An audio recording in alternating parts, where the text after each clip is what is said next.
So it was very nice to have a delegation of consumers, healthcare people, citizens, and we did have two physicians, one working in the psychiatric field and another in the urology field. And it was especially nice because we know that physicians have sort of a bird's eye view of the medical system. They know to whom they refer, they know about the allied services that people need, allied health services. And yourself, so, you're also including mine, I'm a physical therapist, and so you're working with doctors all the time. We had nurses, emergency room, OB, mental health, folks that are working with the homeless, HIV folks that were telling us about the issues of the day. So it was a wonderful delegation of folks, and physicians brought home the point that in order to really look at the system and revise it and reform it in the way that's really what citizens require, is to look at a number of things. And they brought up and focused on pharmaceutical companies, the insurance companies, hospitals all have to come together with physicians to look at what is the best way to move forward and provide preventative care, not just crisis intervention for patients. And so we briefly, had an opportunity to look at the fact that the time is now to reform the system, and I think there's a willingness on the parts of many folks to see this happen. We were very well received here at Congressman Allen's office, and we felt like we've been heard today. And so I look forward to, we are calling for a town hall meeting on healthcare, where we believe that more citizens could be involved in this discussion and dialogue. And so we are looking to hear from Congressman Rick Allen about the possibility of holding that very healthcare town hall meeting here in Augusta, Georgia. Okay. There was as much as we lobbied, I think, to protect certain provisions, especially very popular life-saving positions. I was surprised to hear that from a lot of folks, there was this appeal toward a universal or single-payer system, and actually, someone that spoke, pretty directly about that is Michael McCullen here. And if you could tell us a little about your professional background as well, and maybe the highlights of what you heard today, but also what you said. Oh, I am a nurse at the Burn Unit Doctors Hospital.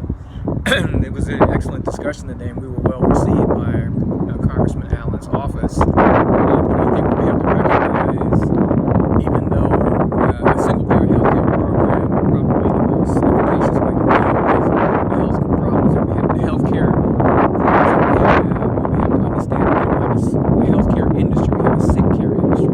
The sick care industry is much more profitable than the healthcare industry. If we had a single-payer healthcare system that emphasized health maintenance and preventive medicine, it wouldn't be as profitable for those individuals who find themselves in situations they are today. I think Dr. Mechanics from Rutgers University put an excellent article in a journal of the American Medical Association quite a few years back, determining who controls healthcare: doctors, hospitals, pharmaceutical companies, and insurance companies, which was so well articulated by the urologist from MCG that was here today. And people need to recognize they have a say. It's going to be a formidable task to make the significant changes in the so-called healthcare system that we have, because those individuals who have a symbiotic relationship with people being ill and profiting from that are going to be fighting tooth and nail to make any kind of significant changes. I'm 65 years old, and the vast majority, unfortunately, the vast majority of people in my age, particularly older black men, have a myriad of healthcare issues that they're dealing with now. But if they would take the time to, say, exercise on a regular basis, stop drinking, stop smoking, just make some significant lifestyle changes, the healthcare industry wouldn't be making billions of dollars a year off of us for diabetes, heart problems, and things of that nature. So people are going to not necessarily be effective in making the system change, but what you can do is change what you do as an individual. And if you really want to get rid of them, then maintain your own health. That'll really hit them in the pocketbook, where they might take some issues seriously. Yeah, I think the point was made also about sort of what we're seeing on the ground here in Augusta, and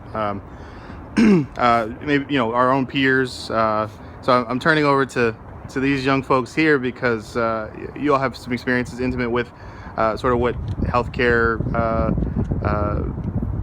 distribution looks like, and sort of also the fear and anxiety of folks maybe and the younger demographic of maybe what to expect now as we're having these conversations and there's so much uncertainty. If you'd introduce yourselves and also tell us about what your perspective was today. So, hi, I'm Michelle. I was impressed that there was a concert of thought of decreasing the profit motive of insurance and pharmaco-industrial complexes.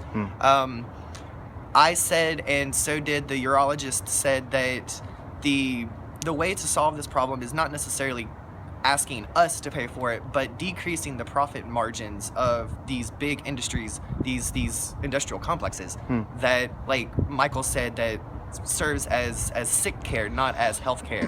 And I raised the issue of just what the future is going to be like. I'm 27 years old. I'm taking care of my grandmother who has not early onset, but early stages Alzheimer's and dementia. We just buried my grandfather, who I helped care for through 2 cancer diagnoses. And I'm in a relationship with a 40-year-old man, and I'm gonna have to start taking care of him soon.